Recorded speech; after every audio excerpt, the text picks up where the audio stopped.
Megan Thee Stallion went to the judge and told the judge, "Hey judge, look, Tory Lanez doesn't want to help me against my case with Milagros. I want you to hold him in contempt and make him pay for my lawyer fees, make him pay for all of that good stuff." So the judge agreed, and so now he is ordered to pay for her legal fees.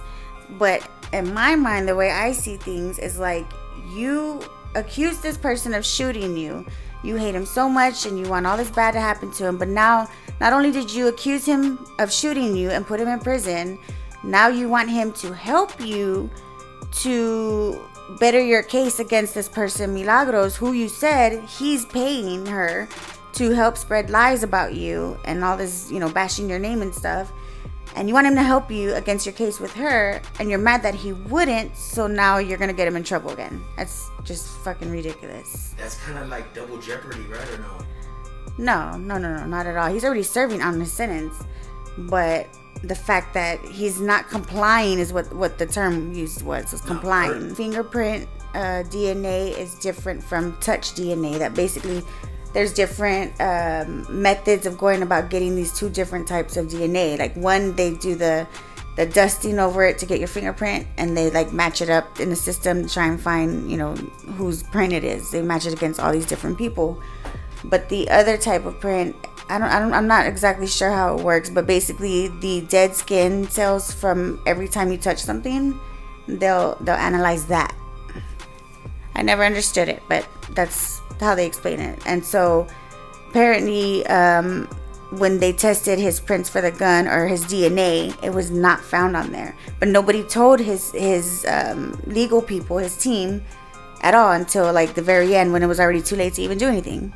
So his prints are not on there, but somebody else's are. So again, they're going to charge him with a possession of a gun, but never check the serial number, never check, or the whole thing with the prints was all unclear. Now bullet fragments are missing. There's all kinds of ridiculous stuff. Who in their right mind would do this to somebody that is innocent? And I feel like he's innocent. Everything has pointed towards him being innocent. How could you do that to somebody? You ripped this man away from his child and from his life, and you've literally stuck him in a place where he has been stabbed 14 times. Like, he could have died.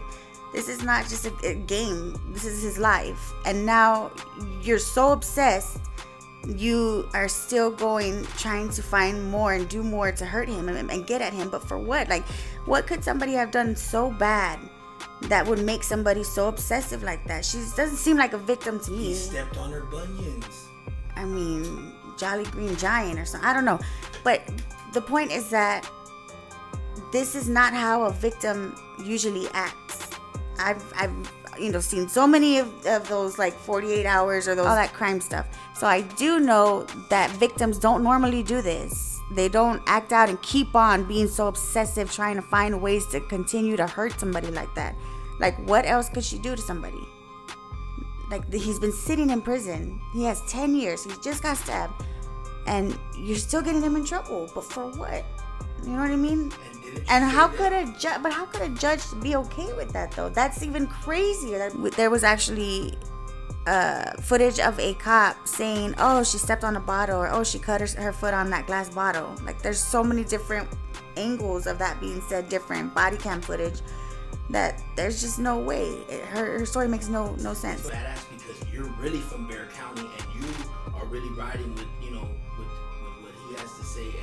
And I'm from where she really is from. She's not from Houston. She's from Bexar County, San Antonio. But after she was born, she went to her grandma. And he's going back to court on your birthday. Mm-hmm. August 18th. Yes.